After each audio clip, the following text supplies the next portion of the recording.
YouTube. This is Mr. Gibson Guy. Thanks for tuning into the channel today. I am Mr. Gibson Guy, and welcome.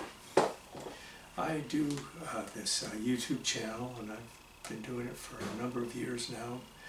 Just recently passed 500,000 views for the whole channel and on my videos. And I do a number of different subjects in here. I'm a retired music teacher, so I do videos about music and about musical instruments. I do some videos on firearms and on knives. I do some on motorcycles. I have 3 motorcycles currently. I've had more than that. Got a garage full of them.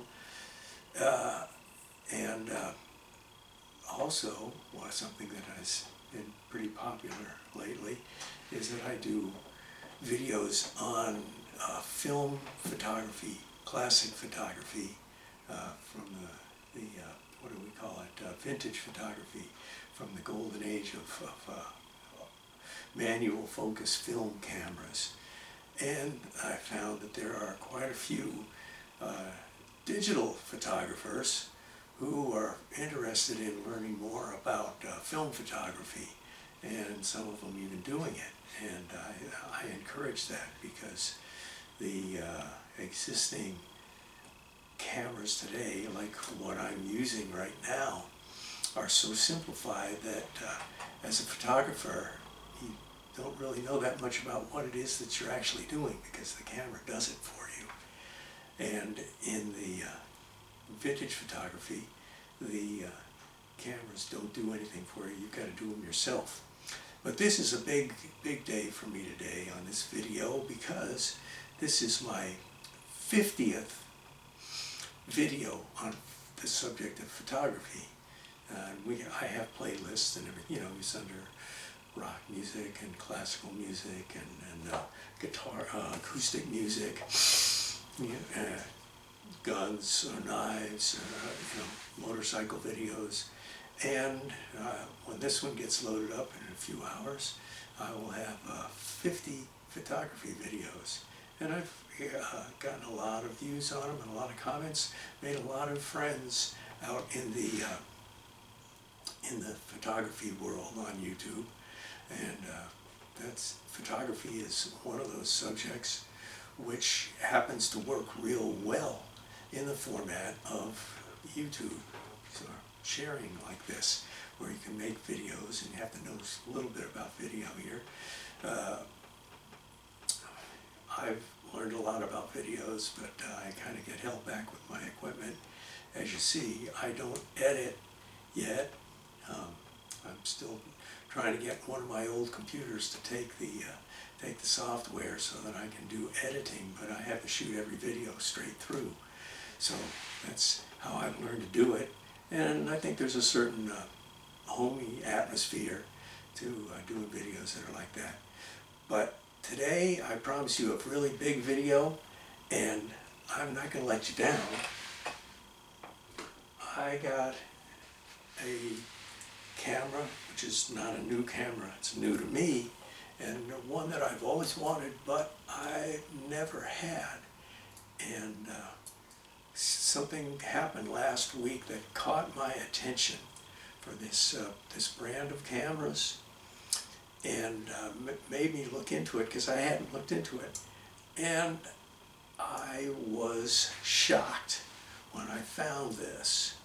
When you go onto eBay and you start looking up stuff, and go onto KEH and on Etsy and things like that, or Mercari. I don't like Mercari too much, but I got some stuff from there. But something got my attention on the Contax line of cameras. Contax was the kind of the Lexus version of Yashica that came out in the late 1970s, and these cameras that were appearing right at the time that I was getting into photography, this great camera, this Contax, 139 quarts, or 139 Q, first appeared, and this is one of the most special, one of the most advanced, and I think one of the very best manual focus single lens reflex cameras that was ever made. I've owned Yashica cameras before. I've had two Yashica Mat 124Gs, which was a medium format 6x6 camera that was a twin lens reflex. And you hold the camera down at your waist level, and you look into the viewfinder, or you pick it up, and it's got a little pop-up magnifier, and you can look into the viewfinder, which is on the top of the camera. And it has two lenses. That's why TLR instead of SLR, single lens. It's a twin lens. It has a lower lens, which is where the film is, and that takes the picture, and above it is a viewing lens that you use to focus the lens, because you're looking through a viewing lens which is parallel to the taking lens, as they call it. And so that's how you focus, is you focus the upper lens and the lower lens goes with it. But of course the problem is that the iris of the upper lens is here and the lower lens is down here. So you have about this much space where they have parallax, where you're looking up here, but the camera's viewing from down here. So it's kind of like a reverse periscope, seeing underneath, and you have to tip up just a little bit depending on how far away. If you're far away, it doesn't make any difference, but if you're close up, and here we are focusing in on the lens, and if we're this far away, but the taking lens is down here, you miss the subject. And I'm actually going to show you a picture today in this video that I took years and years ago with my first Yashica mat. But let me do that. Yeah. What is really special about these cameras, and there's a lot of special stuff, a lot of specialties, some things that are a little bit foolish, but the main thing is, you see this little red thing up here, and it's a T star. That's because these Contax, it doesn't have the K sound at the end. It's not a contact lens. It's a Contax lens. But these lenses are under the name of Carl Zeiss. The original Contax company was part of Carl Zeiss optical and camera, and they came out in the early 20th century, along with the Lights family, which had the Leica cameras. We had Contax cameras from the Zeiss, and we had Leica cameras from Lights, the Lights family, and out of Germany, and those were the companies that were making mini cams at the day, which is cameras which took this small format, 35 millimeter. Most of the cameras of the day were monsters, and they took 4 by 5 inch sheets of film, or they took 8 by 10 inch sheets of film, and then they had some others that ran 120 film. But 35 millimeter format was considered minicam for its first decades, and they were made famous by Leica and by Contax, and they kind of ruled the world with the cameras that were small that you could take with you, not something that was, you had to bring a horse-drawn cart to carry your camera and sheets of film around with, or plates of films. So these go way back, but what happened is, just quick history, after the end of the war, Contax, Carl Zeiss company, was partly in the western part of Germany and partly in the eastern part of Germany. And at the end of the war, all of Europe, but particularly Germany, was divided up into the East Germany and West Germany as two separate companies, separate countries. But that also split up companies, and Lights Leica managed to survive the split up, but Contax didn't survive too well. They kind of stuck it out with lenses, but they lost a lot of their company when the country got divided. And then in 1990, the wall came down, and so 1990, right, 1990, the Berlin Wall came down, and the Soviet Union went out of business, and all these countries kind of became independent again, and East Germany reunited with West Germany, and there's once again one Germany. Well, in the meantime of all these things happening, before the reunification, Zeiss wasn't doing too well. Contax was not going anywhere, and the Yashica company out of Japan, of course, parent company Kyocera, they decided that they wanted to get some street cred in modern cameras, and they wanted to look back and have some good names, and one of those good names was Carl Zeiss and his cameras, the Contax cameras. So Yashica worked out a deal that they would build new Contax cameras if Lights would provide the lenses for them, so we could have a Yashica camera that had a very big name lens on it and had a very big name lens on the nameplate on the camera. So it became Contax Yashica, and you'll see when you look at these lenses, they're listed as a C/Y lens mount, which means it's a Contax Yashica lens mount. And all the lenses from Yashica SLRs and the lenses from Contax SLRs are interchangeable.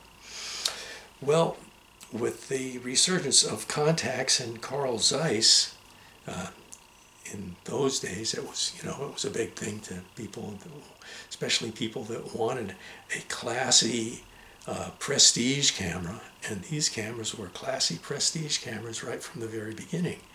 Yashica was just kind of like a Japanese camera name, but Contax and Carl Zeiss were very important.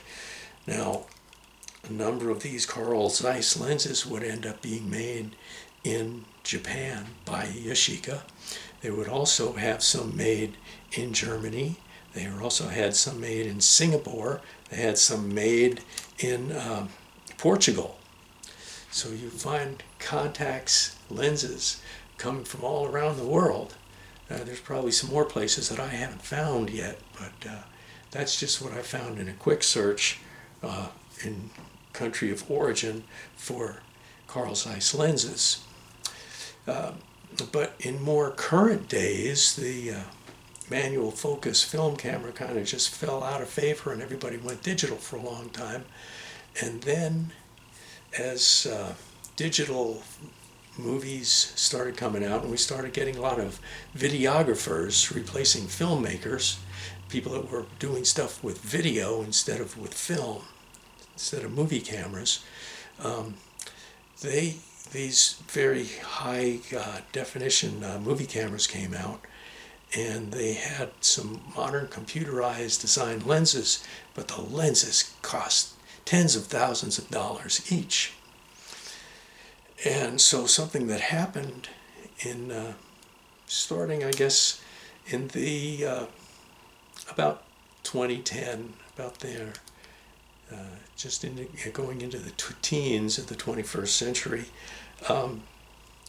people started discovering some of these lenses by Canon and by Carl Zeiss, like these Contax lenses, that could be converted to be used as cine lenses. And instead of you having to pay a $30,000 or $40,000 price tag for a cine lens, you could get a couple $100 lens from a Contax lens, or a Canon lens, or a Minolta lens, or a Nikon lens that could be converted to a cine lens, and you would have some very good glass, some very useful lenses, and there was the demand for these things went crazy. And as a result, there's a whole bunch of Contax camera bodies laying around, not going anywhere, that don't have lenses on them, unless they have a Yashica lens, because you can always put a Yashica lens on it. But people just took them off and sold the lens because they could sell the lens for $100. And so, sure, I'll take that. I can't even use camera anymore. I don't even use that. So they found they had something very valuable. And so that's why there's a whole bunch of Contax cameras from the 1980s floating around that have been stripped of their lenses, but you can do otherwise. But this Contax camera, in my next video, I'm going to go into all the discussion about it, but I'm just kind of getting across my idea about this one right now for the importance of people thinking about getting a Contax and the lenses. And that is that there's one real obvious problem that the Contax cameras had when Yashica came up with this idea, and the camera visually was designed by the Porsche design group. I don't know if you knew that, but it was a Porsche designed camera. Not that they did, all the electronics of what's going on inside of the camera, but the design of the camera body came from Porsche. And I think that Porsche is probably responsible for this. They put on this leatherette coating, which is plastic, that is common for cameras of this vintage. They used to use leather a long time ago. Then they went to some plastic stuff, plastic or faux leather. And what they used here was padded, and it was very deluxe feeling and comfortable to hold. But in the 40 years that have passed, this stuff has not fared well. And I'm trying to show you as best that I can on the camera so you can see it's pretty ratty looking. And this is one of the better skins that's still left on the camera. So what happened is you have cameras that don't have their correct lens. You could have a Yashica lens, but you're not likely to have a Contax Carl Zeiss lens, and that had this really ugly appearance and were manual focus in the days of autofocus and in the days of digital cameras. So they're kind of obsolete, and you have what is a really high quality prestige camera that is almost worthless on the camera market. So you can get a Contax 139 body, take the lens off, you can get the camera body with its really ugly skin and needing some batteries for, believe it or not, this is what floored me, 45 or 50 bucks. You can buy a Contax 139. These things were crazy expensive when they came out. It was not a $300 camera. It was more of a $400. And people were glad just if they could get one. I watched a few videos about this and different people telling the history parts of it. And one guy mentioned this that I didn't hear too much, but I tend to think that he's probably right. And he said that Yashica Contax made 20,000 of these cameras, the 139Qs. And to put that into perspective, he pointed out that the camera that he had been using before his Contax was a Canon AE1, and that Canon had made 1 million of those. Well, I have a little disagreement because I had researched Canon, not Contax before, but I researched Canon, and according to all the research that I have read, Canon made 6 million AE1s. And they don't even say if that includes the AE1 program, but it does include the AT1 or the AV1 or the A1 or the AL1, but just 6 million AE1s, not counting the rest of the A series, versus 20,000. I think that's about right. So what that does is that makes this Contax camera a very rare bird, and I would think very collectible. So far, since I've gotten this one, I've taken it apart some and checked things out, and of course the leather looks bad, not good on it.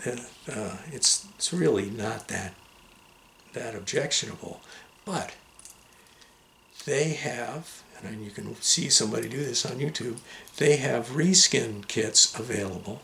A lot of 1970s and 1980s and 1990s cameras have started to lose their skin. It starts to curl in the corners, it starts to come off and has to be re-glued, but don't re-glue the shutter doors or anything. But the best thing to do is to get a reskin kit, and the reskin kit for this, I've seen them for running from $15 to $20, and all it is 3 pieces of this fake leather, only they're using some much better leather that's not padded like the old stuff but will hold up. I'm 70 years old, it doesn't have to last that long for me, but there's one piece that goes right here, one piece that goes across the back, and one piece that goes right in this little corner here. And to replace those, you have to pry this off, pull the skin off completely, then you have to take some alcohol because it's going to have some dried glue on it, and you're going to have to really scrub the metal up that's underneath this stuff, take away all the residue that's left so you're just down to the painted metal. Do the same thing with the back and the same thing with the right side. And that's going to take most of your time, is just cleaning up the residue on this. But then after that, you just spray a little bit of alcohol on it so it's wet and it can move, so you can slide it right into the right places. You have to slide it in under here and get the pieces to fit, and they're cut right. So with a little bit of alcohol, you can move the pieces back and forth to get them just where you want them. And the alcohol will dry in just a couple of minutes. So then you've got your camera reskinned and looking like brand new. And it cost you $45 or $50, say $45 for the camera, $15 for the skin. You're in it for $60. And you have what is really a very prestigious and a fantastic camera. I'm not going to go through all the details on this one because I want you to see this now, and you can see what condition is. And then I'm going to order the kit, and I'm going to redo it, and I'm going to shoot a roll of film through this, and I'll make another video where I show you how my pictures turned out, and how the gluing turns out, and how much better the camera looks with this stuff. And that's basically the story for this, just to get you excited about it, because I think this is, if you're thinking about, you're in video photography or you're in digital photography, but you wanted to do something in film photography, do that. Get a Contax 139 or 137 if you want. It's basically the same camera, just kind of bulbous looking, because the 137 is a 139 with a built-in auto winder. It was one of the first cameras to do that. Not the first, that was a Konica. But then they followed up with the Contax with this idea, we put the auto winder in the camera. So they got a fat camera that's heavy. This one, you can put the auto winder on, and then when you don't want it, you can take it off. You can't take it off on the 137, it's built in. But the 137 has the advantage of, it doesn't take button cells. It has 4 AA batteries in the bottom of the camera, and the auto winder batteries run all the camera functions. So as long as you've got your 4 AA's, you're ready to go. And they're much easier to find than button cells. I don't know, maybe these days they're not, but I think they are. So here's what my suggestion is, and I'm going to do my variation of this, and I'll tell you that too. But for the Contax 139, which is a spectacular camera, really, really great. Oh, what's this? It's the lens. Okay, you can pick up one of these cameras really cheap. You can buy a Zeiss, Carl Zeiss lens for it. But it's there, if you look around for a 50 millimeter f1.7, I think you're going to find they're going to start at about $150 and go up from there. Current prices, I don't know, for whenever you see this video. So if you don't want to get that far into it, that's 150 plus 50, you're at $200 right there, and you haven't put the skin kit on it. So that's one way you could do it. You could also buy the lens the camera itself for $50, somewhere around that area. And then buy a Yashica lens, which you could probably find a 50 millimeter for 20 or $25. Order that, it will work on it just fine, and you've got your camera going. And then you've got your camera with a 50 on it, so you're started and you can be using the camera all the time and taking pictures with it and enjoying it while you're on the lookout for a Carl Zeiss 35 millimeter or 25 millimeter, 28 millimeter. Look for one of their wide angles and look for a 135 millimeter. And a 135 millimeter f2.8, and there's a Zeiss. This is what blew me away. There's a Zeiss, Carl Zeiss T-Star 200 millimeter f3.5 lens that you can get for just over $100. And guess where? Made in Germany. And I found a whole bunch of them. On eBay, on the KEH catalog, you can find them. Yeah, that 3.5 200 millimeter, that'll give you a lot of reach with your camera, and you can really get some distance. If you want to do outdoor nature shots and you like doing outdoor photography, a 135 or a 200. The 135s are going for a little over 100, but not much. Those are the next cheapest things, because for some reason long lenses are not popular right now, and those are what should be really valuable lenses. But you got your 50 already. You can get a telephoto, and you can have a 2-lens kit for less than $200. Yeah. Probably $200 with the telephoto, with a Yashica 50, and with a Contax 139, and go from there to build your kit. When you're talking about lenses this expensive, it's kind of a good thing, because you got so much money into it that you only want to get a couple. Maybe you'll find a 50 along the way, and then you pick up a wide angle.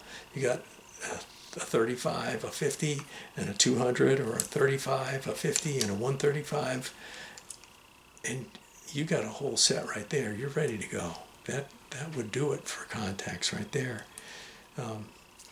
Now, what I did, and what I'm looking at as a variation of that, is I have the Zeiss lens, because I analyzed what the differences were, and I found it was much cheaper to buy the camera with the lens than it was to buy a really cheap camera and then try to find a lens that came out to less. The cheapest I found, if I bought the lens for $150 and the camera for $50, I would be $200.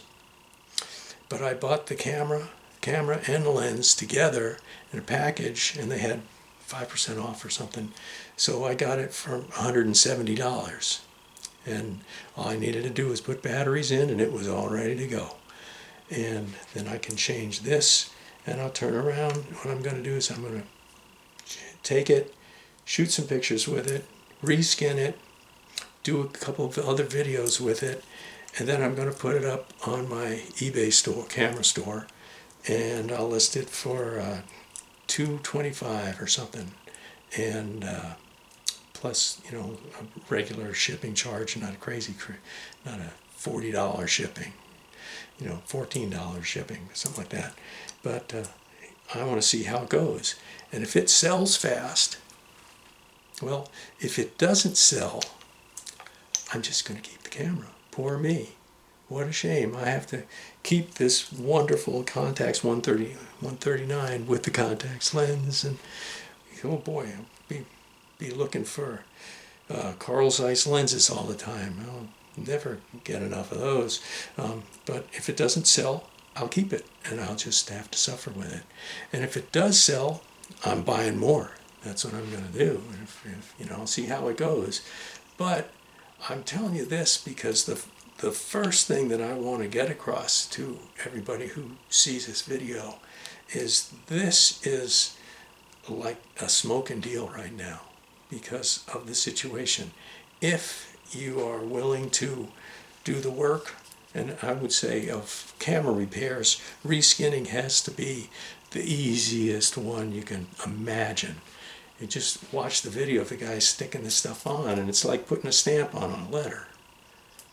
Well, we have email these days. People don't know about stamps. Us older people do. Go ahead, make my day. Oh, so this is first part on the Contax 139, the smoking deal, the hottest deal out there in classic vintage photography today. And what a great camera. I'll tell you, I'm so enthusiastic about this. I bet you can be enthusiastic about it too. Just look them up after you see this video. Don't watch the next video. Go right to eBay and look up Contax 139 and see what comes up. And you'll be amazed. Also, you can get all different color skins for it if you don't want to do it black. I don't know if anybody else is going to want to buy it, but you got that. So, I hope this was helpful to you, gave you some useful information. If what is an oddball, very rare camera, prestigious camera, but one which is a real sleeper on the market. And I just check one out and see what you think. It's amazing. So, until the next one, this is Mr. Gibson Guy, and I'm out of here.